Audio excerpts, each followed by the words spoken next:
This is the exact spot on which Gainsborough painted his wonderful picture. You must recognise that oak behind me, this big fat English oak, which is exactly the same tree, although it's thicker now than it was before. And over there, of course, is that beautiful slab of the English countryside, which is behind Mr. and Mrs. Andrews in the picture. Still, I think, really recognisable. Now, Mr. Andrews is standing just about here. He's been out hunting, so he's holding his shooting rifle nonchalantly under his arm. Mrs. Andrews, she's sitting here, demurely, with her legs crossed. Now, I've seen this picture so many times in the National Gallery, but it wasn't until I came here and stood in this spot that I realised something incredibly interesting about it, which is that behind Gainsborough in the painting, hidden from sight, is the house in which Mr. and Mrs. Andrews actually lived. Now that's significant, not just because you didn't know it was there in the painting, but also because it explains one of the great mysteries of Mr. and Mrs. Andrews, which is why she is dressed in this flamboyant outfit of flowing pale blue silk, while he is wearing his scruffy shooting gear. Obviously what's happened is that he's been out doing the shooting while she has been waiting for him indoors and has now come out to meet him just a few hundred feet away from the house to sit on his bench. The biggest change in the landscape, of course, is this huge row of trees behind me. There's a forest down there now that isn't in the Gainsborough picture. Now that was planted deliberately by one of the later owners of the house. Apparently they built a council estate at the bottom of the hill. So the owner decided to try and mask it, and he planted this huge forest in between it and him. The corn's gone, of course, it's all been grassed over now, but if you look carefully you can actually still see the echoes of these furrows. There's little bits of them left. And what's interesting about the furrows is that they're what's left over from this revolutionary new use of an implement called the seed drill. Now this seed drill was the very latest in agrarian technology. It made harvesting the corn so much easier, and Mr. Andrews was very proud of being a pioneer in its use.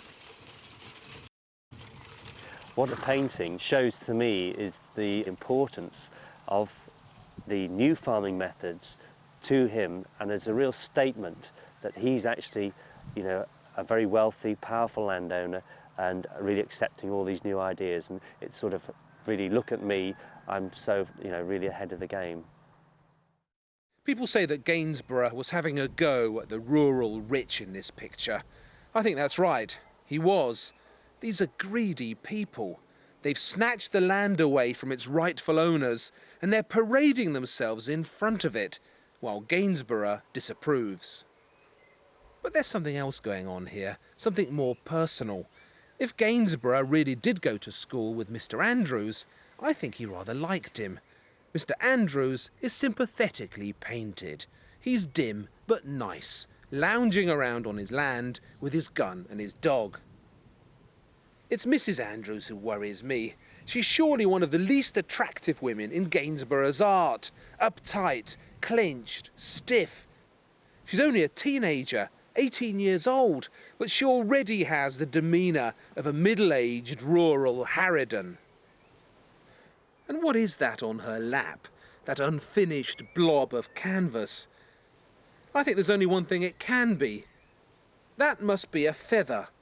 The tail feather of a cock pheasant, I warrant, and the rest of the bird is sitting on her knee.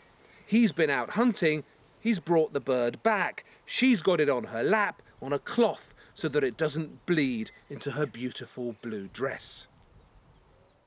But if that is a cock pheasant, what's it doing there?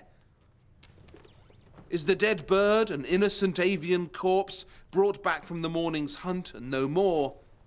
Or does it have another meaning, a deeper one, a symbolic one?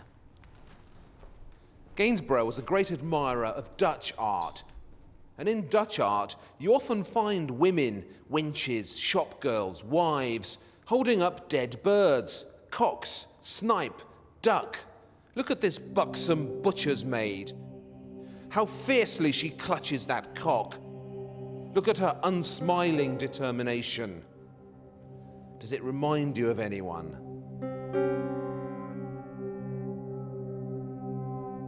The fact is that most dead birds in Dutch art represent a man who's fallen into the clutches of a determined woman and been plucked.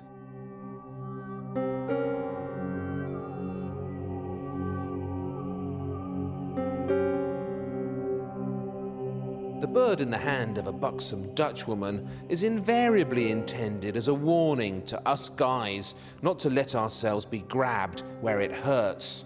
And all the naughty double entendres involving the word cock are entirely intentional.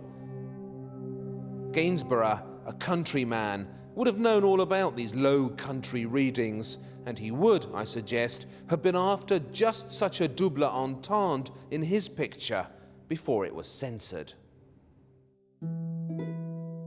I think that he didn't like Mrs. Andrews much, that he was warning Mr. Andrews of the fate of the cock pheasant that's fallen into her lap and been grabbed.